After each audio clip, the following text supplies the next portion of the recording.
করছেন? কে আপনি? শাড়ি খুলতেছেন কেন? আরে আমার স্ত্রী শাড়ি কি কেন খুলে দিচ্ছেন আপনি? এই আর ছাড়েন, আমার বউয়ের শাড়ি ছাড়েন। আরে কি আশ্চর্য, আমার বউয়ের শাড়ি আপনি কেন খুলে নিচ্ছেন? ভাইজান, আমার একটু বাঁচান। আরে বাঁচাবো মানে আপনি কে কোথা থেকে এসে আমার বউয়ের কাপড় এভাবে খুলে নিলেন? ভাইজান, আমি যদি আমার পরিচয় দেই আপনি আমার চিনবেন, কিন্তু এখন পরিচয় দেওয়ার সময় নাই। আমি অনেক বড় বিপদে পড়ছি, সেই জন্য আপনার বউয়ের গা থেকে আমি কাপড়টা খুলে নিচ্ছি। দুইজন লোক আসবে, আসলে যদি আমার কথা জিজ্ঞেস করে বলবেন যে আপনারা দেখেন নাই, ঠিক আছে? এইটুক কর, তারপরে আমি সব কিছু আপনারা খুলে কমু। ভাইজান, ওই যে আসতেছে। এদিক দিয়ে গেছে, শালির বাচ্চা এদিক দিয়ে গেছে। এই এই এই শোনেন, এদিক দিয়ে কি একটা মহিলা মানুষ যাইতে দেখছেন? কই না তো, আমরা তো কোনো মহিলাকে দেখি নাই। কিন্তু উনি কে? এই তাই তো, এত বড় একটা ঘুমটা দিয়ে দাঁড়িয়ে রয়েছে, উনি কে? ও তো আমার ছোট বোন। কি বলেন? আপনার ছোট বোন? আপনার ছোট বোন? আমরা একটু দেখুন আপনার ছোট বোন রে। এই কি বলতেছেন এসব? আপনি দেখবেন মানে? ও পর্দা করে, কাউকে চেহারা দেখায় না। কি বলেন? তাহলে একটু কথা কইতে কোন। এই লাগে কথা আছে, কথা কোন। এই থামেন তো, কি শুরু করছেন কি আপনারা? একে তো আপনাদের চিনি না, আর দ্বিতীয়তে আপনারা আমাদের পরিবারে হাত দিতেছেন। যান যান এখান থেকে।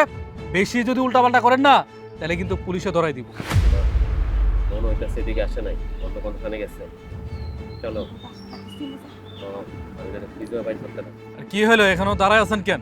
আচ্ছা আপনাদের মুখটা দেখান, দেখান। মুখ দেখান যাইব না। আপনার উনি পর্দা করতে পারলে আমরা পর্দা করতে পারি না। যান, আপনারা যদি এই মুহূর্তে এখান থেকে না যান, তাহলে কিন্তু আপনাদের নামে আমি মানহানির মামলা করে পুলিশে দিয়ে দিব। আরে পুলিশের ঝামেলা যাওয়া যাইব না। আসল ঘটনাই তো এখনো শেষ করতে পারি নাই। ওটা শেষ হোক, তারপরে বুঝা যাইব। আর ওই শয়তানের মনে হয় এখানে নাই, অন্য কোনোখানে গেছে। কি হলো, একটা পরে দাঁড়ায় আছেন কেন? পুলিশে যেতে চান? আচ্ছা ঠিক আছে, আমি ফোন দিচ্ছি। আচ্ছা বুঝলাম না, ওরা খারাপ ছিল। স্যার, আপনি এখনো ওগরে চিনেন নাই? আরে চিনবো কিভাবে? মুখ তো বাধা ছিল দেখলাম, কিন্তু চোখ দেখে তো আর মানুষ চেনা যায় না। ওই যে বেটা লোকটা আছে না, ওইটা হইছে আপনার অফিসের কর্মচারী সৈকত। উনি আমার স্বামী, আর পাশে যিনি ছিল উনি আমার শাশুড়ি। এক মিনিট, আমার অফিসের কর্মচারী সৈকত, সেটা তো ঠিক আছে, কিন্তু আপনি তো বললেন যে সৈকত আপনার হাজবেন্ড। আপনার হাজবেন্ড হয়ে আপনাকে কেন তাড়া করছে, আমি তো এটাই বুঝতে পারলাম না। আমারে তাড়া করতেছে আপনার জন্য, কারণ আমার স্বামী আপনারে মারতে চায়। আমাকে মারতে চাই মানে? মারতে চায়। তাহলে শুনেন ঘটনা। আয় এইরকম গরুর মতো করে আমার টাইনা কইলে যাইতাছো। মা বান্ধ। আরে বান্ধছো কেন? আমি কি করছি? আমি তো তোমার কথা মতো সংসারের সমস্ত কাম করছি, তাহলে এমনি করে কেন বাইন্দা রাখছো? মুখে মুখে কথা বলছস। তোর এই মুখে মুখে কথার জন্য না আরো মাই খাবি তুই। দে ওটা না আরো জুড়ে জুড়ে দে। কি সুন্দর বাইদানির মতো সাজ্জা গুজ্জা পাড়ায় পাড়ায় ঘুরে বেড়ায়, আর কই আমি সংসারে কাম করি। এই যে ঝুকার সাজ্জা ঘুরে বেড়াস, তাহলে সংসারের কাজ কে করে? হ্যাঁ, আমি কই ঘুরে বেড়াই মা? সংসারের সমস্ত কাজ আমি একা করি। আপনি তো করেন না, আপনি নিজেই তো এইখানে সেইখানে চইলা যান, সমস্ত সংসারের কাজ আমার উপরে চাপাই দেন। রান্না করে থেকে শুরু করে উঠান ঝাড়ু দেওয়া, থালা বাসন ধোয়া, কাপড় চোপড় ধোয়া, সব তো আমি নিজে আমার একার হাতে করি। তারপরও কইতাছেন আমি পাড়ায় পাড়ায় ঘুরতাছি, কেন আপনার ছেলের কান ভাঙাইতাছেন? কান ভাঙায় না, আমি তো দেখছি। যখনই রাত্রে আসি মানতাছি একটু নেশা টেশা করি, রাত্রে এসে দেখি চিৎপটাঙ্গায় খাটার মধ্যে শুয়ে রইছে। কেন? স্বামীর পা দুইটা একটু টিপা দিতে হয়, শরীরটা টিপা দিতে হয়, এটা জানো না? জানো? যদি যাই নাই থাকো তাহলে কেন করো না সেবা? আমি সারা রাত দিন সংসারে কাম করি, আর তুমি মদ খাইয়া নেশা কইরা তুমি রাত 2টা 3টা বাজে ঘরে আসবা, আর আমি তোমার সেবা করব? আমি তো একটা মানুষ নাকি? আমার শরীরে কি রেস্ট পাইতে মন চায় না? ওরে আল্লাহ, চিন্তা করছস? আমার এখন নানান কথা শুনাইছে, তা না হয় মাইনা নিলাম। আমি যদি আবার কথা কইতে যাই, তুইও কইবি আমার মা ভালো না, বউ দেখতে পারে না। আল্লাহ রে আল্লাহ, এত পছন্দ কইরা বিয়ে কইরা আনছস লাল কুটুম পাখি। এখন দেখো সংসারের কত যত্ন করে, সংসারে কত ঝামেলা পাকাইতাছে। স্বামীর সেবা করব, তাও বলে পারবো না, তার যত্নের অভাব। এই একটা চাকর রেখে দে না। জাদু জাদু করছে ওর বাপ বুড়ায়। হ্যাঁ, আমার কাছে গিয়া কান্দা পড়ছে আমার মাইয়াটারে বিয়া করো। মাইয়া যখন দেখতে গেলাম চেহারা দেখেই তো মজা গেছিলাম। রূপের আড়ালে যে কাল ডাইনি একটা আছে সেটা তো জানতাম না। আমারে বলে মাতাল, এই আমার লাইসেন্স করা, আমি মদ খাই, আমি যা করার করুম, তোরে কৈফিয়ত দিয়া চলুম রে। হ্যাঁ আমার পোলা তো ঠিকই কইছে, আমার পোলা মদ কাউনের লাইসেন্স আছে। তোর যদি এতই কষ্ট লাগে তোর বাপেরে ক তোর নামে একটা লাইসেন্স করে দিত, ঘরে বইসা বইসা মদ খাবি। এই যে দেখবা মুরব্বীরা ঠিকই কইতো, মাপালের ফল দেখতেই সুন্দর, ভিতরে ভালো না, কালো। বাপে আরে লাইসেন্স কইরা দিব, ফকিন্নির নাম মিয়া খা। হ্যাঁ আমার আব্বা এই সমস্ত অন্যায় কাজের সঙ্গে কখনো লিপ্ত হয় নাই। আমার আব্বা একজন সৎ মানুষ। এই সমস্ত আজে বাজে জিনিস আমার আব্বা কখনো খায়ও নাই এবং কি আমাকে খাওয়ার কথাও কখনো বলে নাই। তাহলে তুই খা, আজকা তুই গরুর সাথে খা। হ্যাঁ এই যে সকাল হইছে, তোরে বাইন্দা ঠিয়া আমি ভাটায় যাইতেছি, ভাটার কাজ শেষ করে আইসা তাতে তোর এইখানেই দেখি। ওরে বাবা, না না তা তো করা যাবো না, তাহলে তো ঘরের কাজ কোজ আবার সব চাঙ্গে উঠবো। শোনো, ওইখানে বান্দা থাকবো সকাল থেকে দুপুর 12টা পর্যন্ত, এইখানে বান্দা থাকবো, এইভাবে বান্দা থাকবো। তারপরে 12টা বাজারে ছাইরা দিয়া ঘরের সব কাজ করাইবা। তারপর আবার এন্ডা বাইন্দা রাখ। আমি গরু করে থাকবো তো কি, তোমার বাপের বাড়ি তো দেখছি টিনের একটা ভাঙ্গা ঘর, তার চেয়ে আমাদের এই যে গরু ঘরটা অনেক সুন্দর। গরুর রাখাল কয়দিনে ছুটিতে গেছে, তুমি গরুগুলো দেখে রেখো, আমি ভাটায় গেলাম। তারপর আবার বাইন্দা রাখো। আমার পোলা আজকে একটা মনের মতো কাজ। এই যে কয় না মানুষ ডানাওয়ালা পাখি, ডানাগুলা একেবারে আটকায় দিছে, টাইট করে দিয়ে যাই। খবরদার এখান থেকে লড়া চড়ার চেষ্টাও করবি না, তাইলে দেখবি। আপনার মতো শাশুড়ি যে সংসারে থাকবো, ওই সংসারের পোলার বউরা কেমনে সংসার করব? সব সময় পোলারে উস্কাইতে থাকেন, আমি সব কিছুই বুঝি, আর আপনার পোলাও আপনার কথা মতো নাচে। আমি এখন কি করব?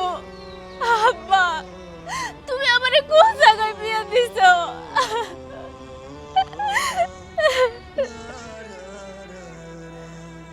আব্বা কথায় কথায় ও খালি আমার গায়ে হাত তুলে, আমি কি করবো কত?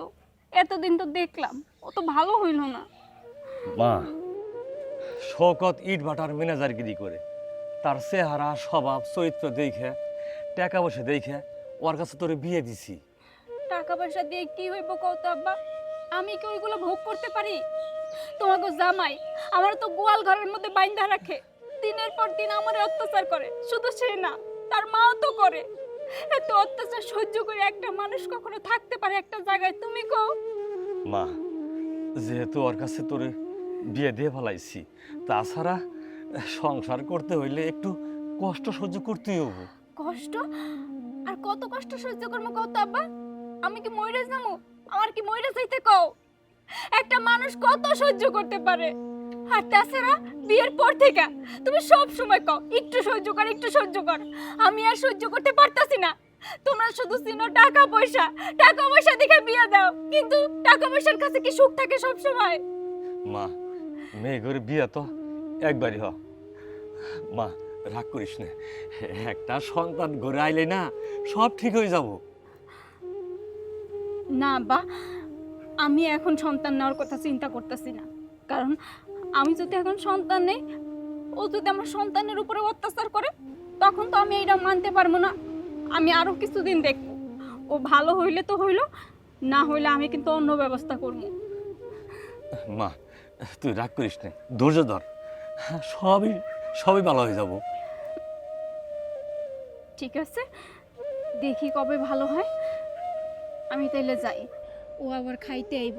আমার শাশুড়ি গেছে আমার খালা শাশুড়ির বাড়িতে, আইসা যদি দেখে আমি বাড়িতে নাই আবার মারধর করব। তুমি যাই আমাকে বাড়িতে। মা তুই দু সময় সর চারটা ভাত খাওয়া যা। না আব্বা, খাওয়ার সময় নাই, আবার আর এক সময় এসে খাম। আমি গেলাম। ঠিক আছে মা, যা। মা তাহলে ঠিক হতে থাকিস।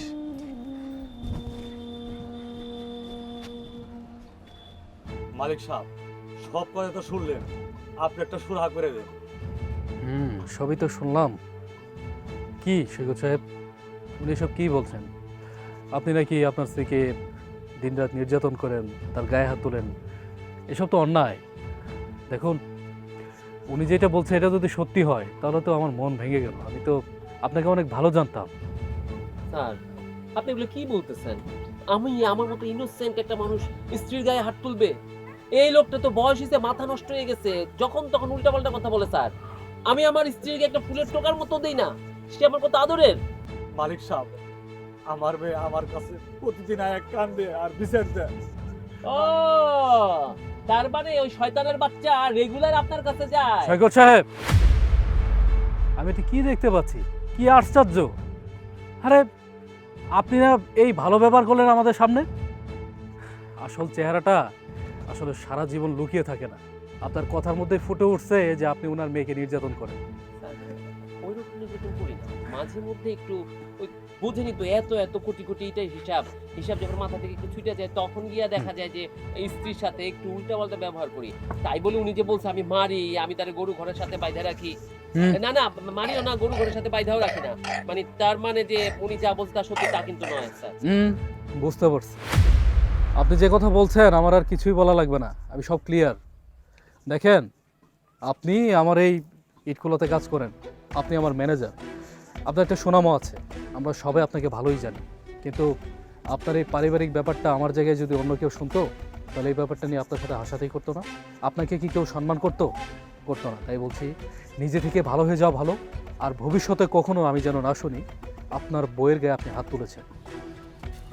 জি স্যার, আমি যদিও আগে হাত তুলি নাই, আপনি বয়স্ক লোকটার কথা শুনে আমার সাথে উল্টাপাল্টা ব্যবহার করলেন। তারপরও যেহেতু আপনি বলছেন একটা মানুষ মাপ চাইতেই পারে, আমি ওনার কাছেও মাপ চাইতেছি, আপনার কাছেও মাপ চাইতেছি। মাপ চাইলে মানুষ ছোট হয় না, বড়ই হয়। আমার মাফ করে দেন। ঠিক আছে, তাহলে মুস্তফা কাকা, সমাধান তো হয়েই গেল।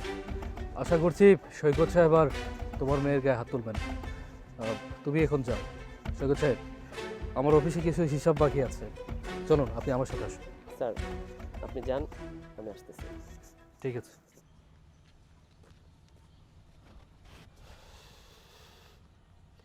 এই এতক্ষণ ধরে কল দিচ্ছিস কেন? কপাল ভালো যে ফোনটা ভাইব্রেট করে রাখছে, আমার পকেটে ছিল। স্যারের সামনে আমি এখানে একটা মিটিংয়ে ছিলাম, জরুরি মিটিং। হ্যাঁ 20,000 পাঠাবো আজকে। 20,000 ইটের হিসাব গরমিল করে রাইখা দিছে, আজকে পাঠাই দিব, মাথায় রাখিস। টাকা অ্যাকাউন্টে দিয়ে দিবি।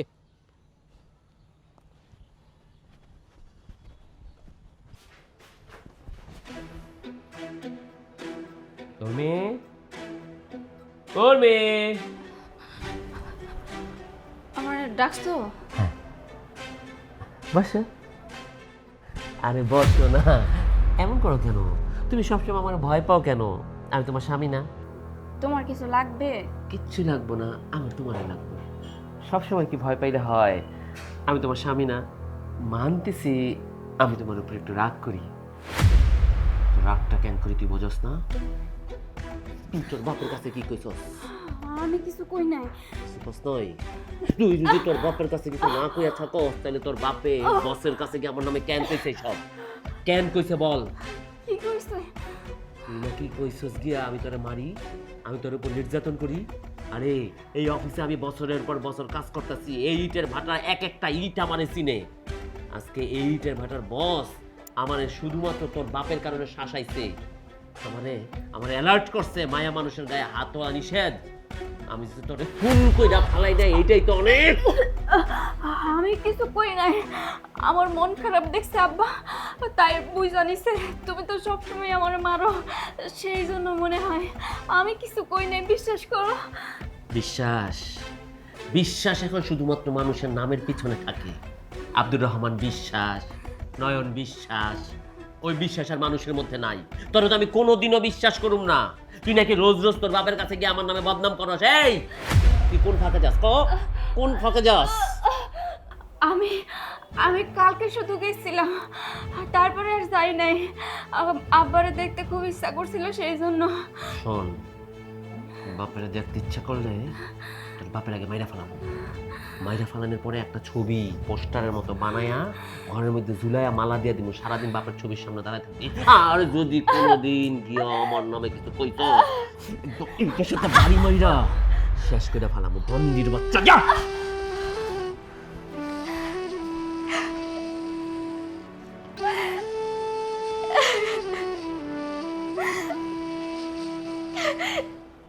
আজকে রাতে বাড়তি 2 ট্রাক মাল যাইব। টোটাল 22 ট্রাক যাওয়ার কথা, 24 ট্রাক যাইব। তুই, আমি আরও এই 3 জন মাল উঠানোর সময় থাকবো। প্রতি বছর যেভাবে ইট চুরি করতেছি, আমার তো মনে হয় আর কয়েক বছর পর আমরা একটা ইটের ভাটা দিয়ে দিতে পারি। রাইট। এই কথা কেউ যেন ঘূর্ণাক্ষরেও জানতে না পারে। যদি জানে তাইলে কিন্তু আমাকে ব্যবসা চৌপাট হয়ে যাবে, বুঝতে পারছো? জামাই, তুমি এটা কি বুদ্ধি করতেছ? এত সুন্দর সর মালিকটারে তোমরা ক্ষতি করবা, তুমি করে লোক দিয়ে রাত করে ইট চুরি করাবা, এটা তো অন্যায়। এই বুইড়ার বাচ্চা, ন্যায় অন্যায় তুই আমারে শিখাস? আমি যদি ন্যায় করতাম না, তাহলে তোর মতো এরকম লুঙ্গি পরা গেঞ্জি পরা ইট বানাইতে হইতো, মাল মাথায় তুইলা তুইলা ফালাইতে হইতো। এই বয়সে আইসা তুই এখনো ইট টানস, আর আমি এই ইট ভাটার ম্যানেজার, আমি যা বলুম তাই হইব। একটা কথা তুই যদি বাইরে কইছস, তাহলে কিন্তু জিপ টান দিয়া সিরা ফালামু। জামাই, যদি রাত করে তোমরা কিছু চুরি করো, তাহলে তো সেই বিচারটা আমরা যে লেবার আছি আমগরে গাড়া পড়বো। আমগরে রেজিকের পর তুমি হামলা করো না জামাই। চুপ! একটা কথা ভুলে যাস না, তোর বাড়ির মাইয়া আমার কাছে। আমি তোর মাইয়ার জামাই। তুই কি চাস না মাইয়ার জামাইয়ের ভালো হোক? তুই কি চাস না মাইয়ার জামাইয়ের হাত ভর্তি টাকা থাকুক? চাস না? আমি কিচ্ছু চাই না। আমার মহাজন যদি বাঁচে, তাহলে আমরা 100 শ্রমিক বাঁচবো। আমি হেরে চাই। আমি আপনার কাছে হাত জোর করতেছি আব্বা। আপনি তো আমার আব্বা। আব্বা দেখেন, আপনার মাইয়া আমার কাছে না, আপনার মায়ের সুখে রাখবো। আর যদি আপনি আমার কথা না শুনেন, আমার এইসব কথা মহাজনের কাছে বইলা দেন, তাহলে কিন্তু আপনার মাইয়ারে জানে মাইরা ফেলাবো, বুঝতে পারছেন? মাইরা ফেলাও, আমার মেয়ের তুমি মাইরা ফেলাও, তাও মালিক আমি ক্ষতি দিতে দেবো না। বস বস আপনি এখানে একবার হুকুম দেন, ইটটা একবার ভুড়ি খেলা দেবো। কোনো ভুড়ি গালাইতে হইব না। আমি জানি তিনি আমার আব্বা, আমার স্ত্রীর আব্বা। আমার তো আব্বা হয়, তাই না? আমার নিজেরও কোনো আব্বা নাই। যা থাকার শুধু আপনিই আছেন। আপনি আমার কথাটা রাখবেন, আপনি মহাজনের কাছে কিচ্ছু বলবেন না। আর যদি কিছু বলছেন তো তাইলে শ্বশুর বইলা তোরে আমি কোনো ক্ষমা করব না। চল। না, আমি বাইচে থাকতে মালিকের ক্ষতি হতে দিতাম না। মালিকের কইতেই হবো, এখানে যাই মালিকের কম।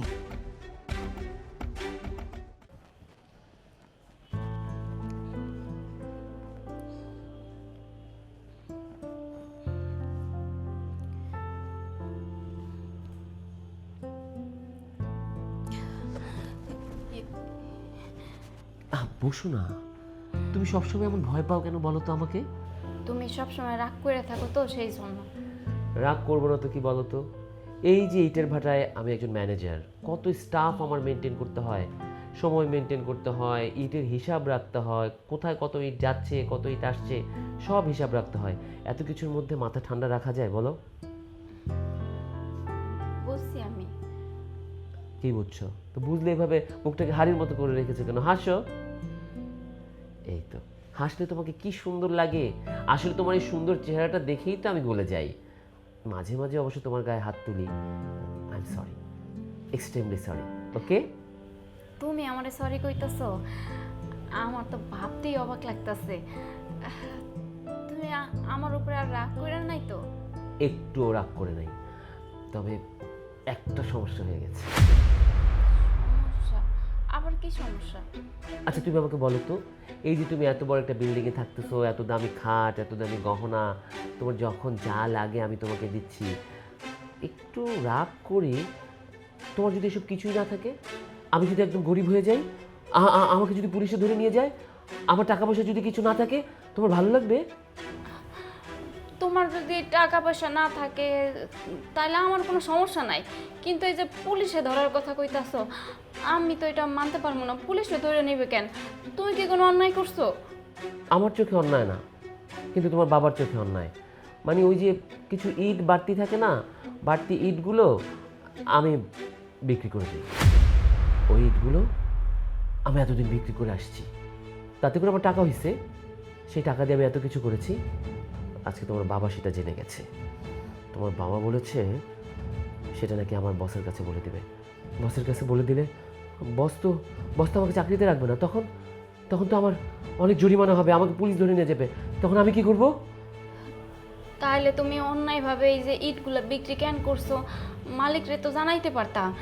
দেখো, এই যে অসৎ পথে টাকা রোজগার করা কিন্তু হারাম, আর এই হারাম কাজ না করাই ভালো। আচ্ছা, আজকে থেকে আর করবো না, কিন্তু তুমি আমার একটা কথা রাখবে। বলো কি? বলো, রাখবে?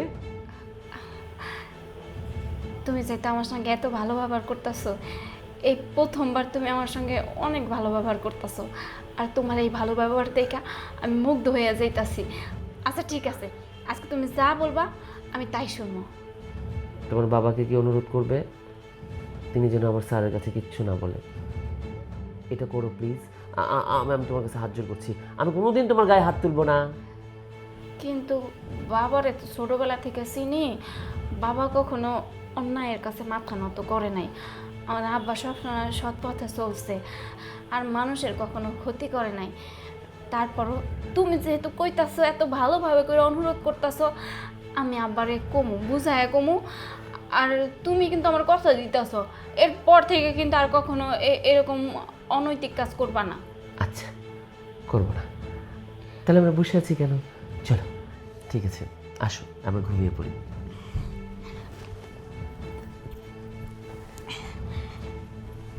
ঘুমো, তুমি ঘুমো, আমি তোমার মাথায় বিলি কেটে দিই।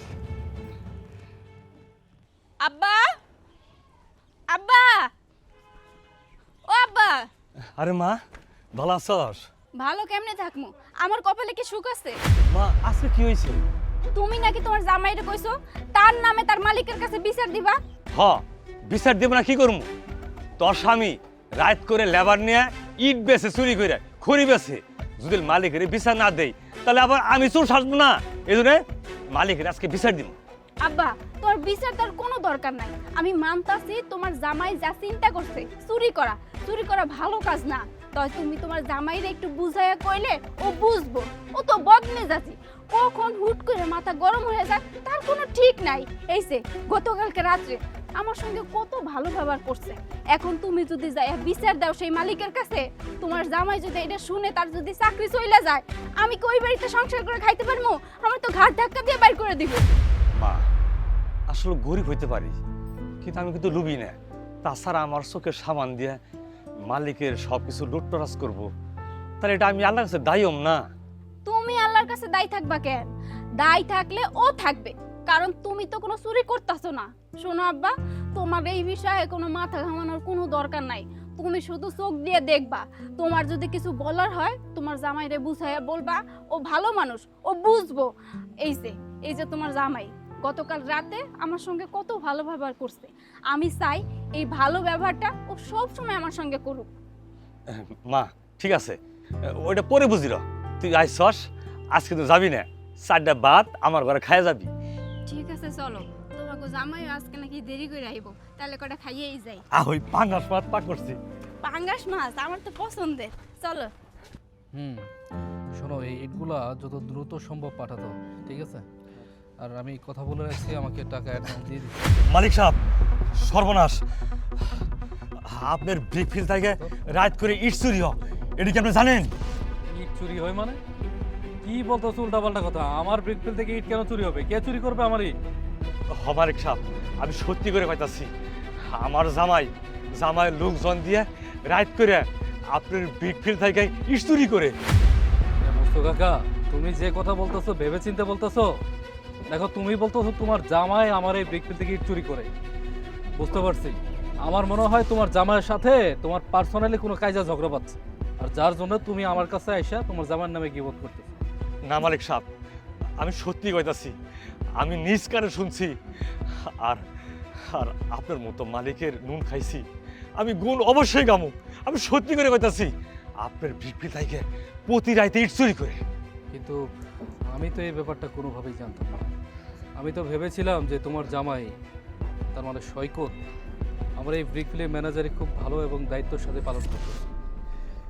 আমি কখনো ভাবতেও পারি নাই যে তোমার জামাই হয়ে এই কাজ করবে, তাও আবার আমার এই ব্রিকফিল্ড থেকে।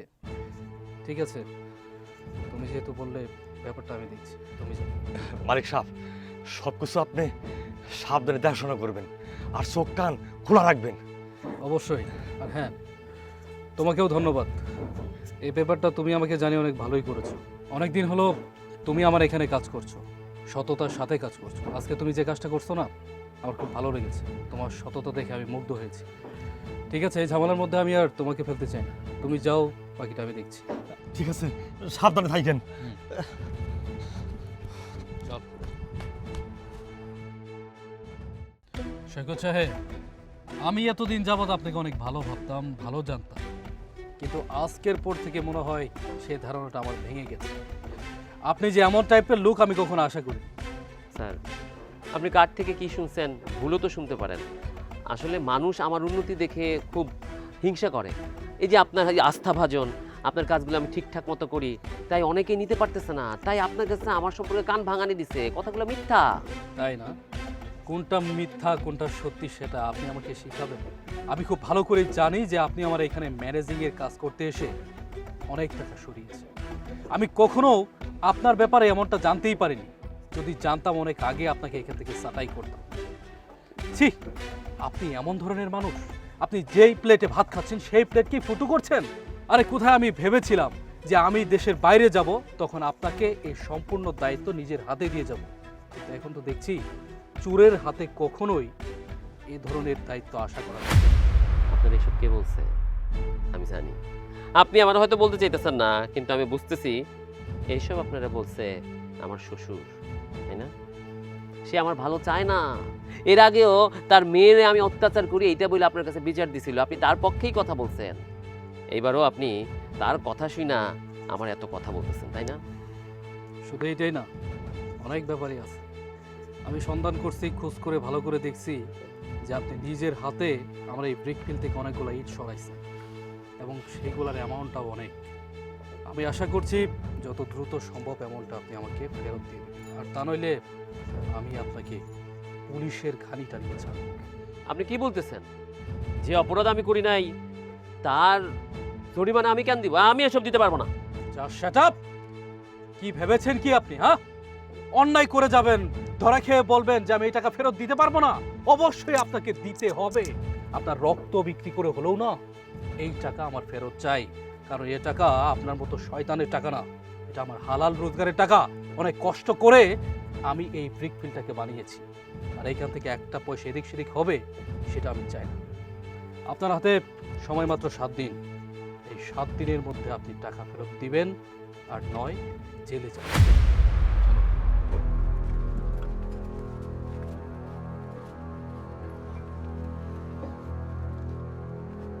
7 দিন? 7 দিন অনেক সময়। 2 দিনে সরকার পতন হয়ে যায়, আর 7 দিনে তো মালিকও চেঞ্জ হয়ে যেতে পারে। আর মনে হয় বাঁচতে পারলাম না মা, আমি আর বাঁচতে পারলাম না। ইট ভাটার মালিকে সব যাই না গেছে। আমার শালার শ্বশুরে, এই শ্বশুররা যে আমি কি করুম, এই শালারে মারতেও পারতেছি না, ধরতেও পারতেছি না। এই শালা সব কিছু আমার বস্ত্র বলে দিছে। এতদিন আমি কত কত ইট পাচার করছি, সবগুলার টাকা এখন মালিক আমার কাছে চাইছে। আমি এত টাকা কেমনে দিব? কেমনে? কি কইতাছস তুই? আমাকে বাড়ি ভিটা সব বিক্রি করলে তো এত টাকা হইব না। এক কাজ কর, তোর বউয়েরা 2টা উত্তম মাধ্যম দে, দিয়া বাপের বাড়ি পাঠা টাকা নিয়ে আসার জন্য। এইখানেও ওই বসে আটকায় দিব। বস সেদিন আমারে বলছে আমি যেন আমার বউর আর কোনোদিন গায়ে হাত না তুলি। আমি যদি আমার বউয়ের গায়ে হাত তুলি, আমার শ্বশুর গিয়া আমার বসের আবার বলে দিব, তখন তখন তো আমি আবার কালার হয়ে যাবো। এখন আমি কি করুম মা, কি করুম?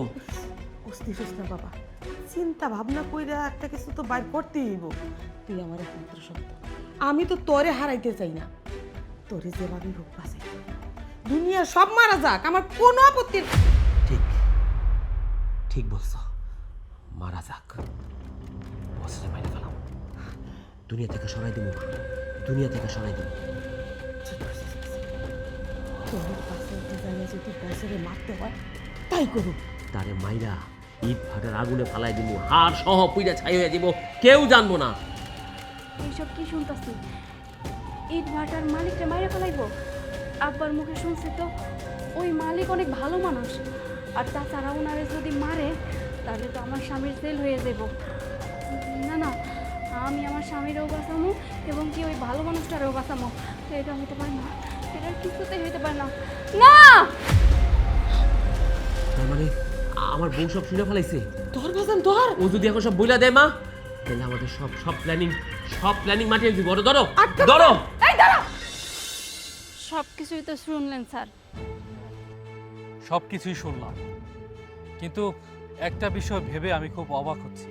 আপনি আপনার নিজের জীবনের ঝুঁকি নিয়ে আমাকে বাঁচিয়েছেন। আপনার মতো লোক তো এখন দেখাই যায় না। সত্যি এই সমাজের মধ্যে কজন আছে যে একজনের উপকারে কেউ এগিয়ে আসে? আমি আর কি করতাম স্যার কন্ত? আমার স্বামী সব সময় আমার গায়ে হাত তুলে, কারণে অকারণে। আর শুধু আমার না, আমার বাপের অপমান করে, পারে না তার গায়ে হাত তুলতে। এখন আমি এই স্বামী নিয়ে কি করতাম কন্ত?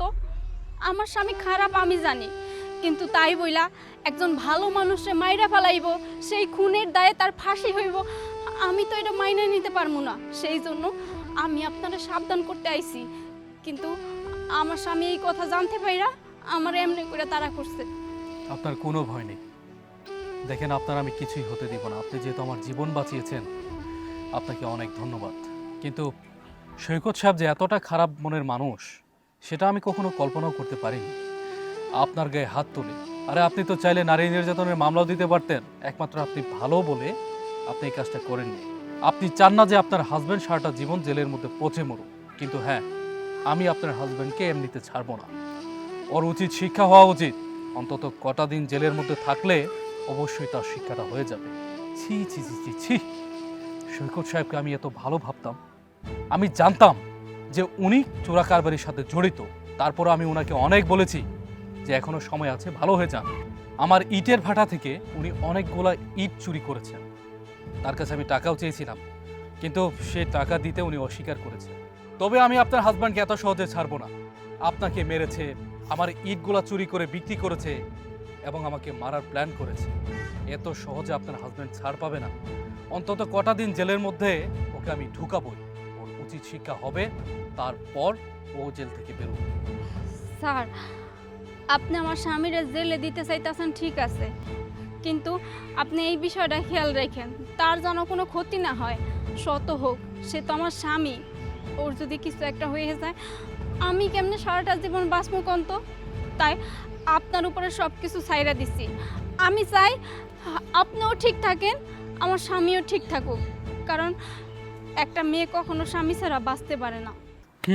বুঝতে পারছি। আপনি কোনো চিন্তা করবেন না। আর হ্যাঁ, যতদিন পর্যন্ত আপনার হাজব্যান্ডের শিক্ষা না হচ্ছে, ততদিন পর্যন্ত আপনি আপনার হাজব্যান্ডের সামনে যাবেন না। এটা আমার অনুরোধ। আর শওকত সাহেবকে যত দ্রুত সম্ভব ওনার ব্যবস্থা আমি করছি। আপাতত আপনি আমাদের সাথেই চলুন। ঠিক আছে ম্যাডাম, এই যে আপনার শাড়িটা, আপনার শাড়িটা এইভাবে খুইলা নিচ্ছি, আমার মাফ করবেন। আচ্ছা আখি, আমি তাহলে থানায় ফোন করছি। Hello, police station.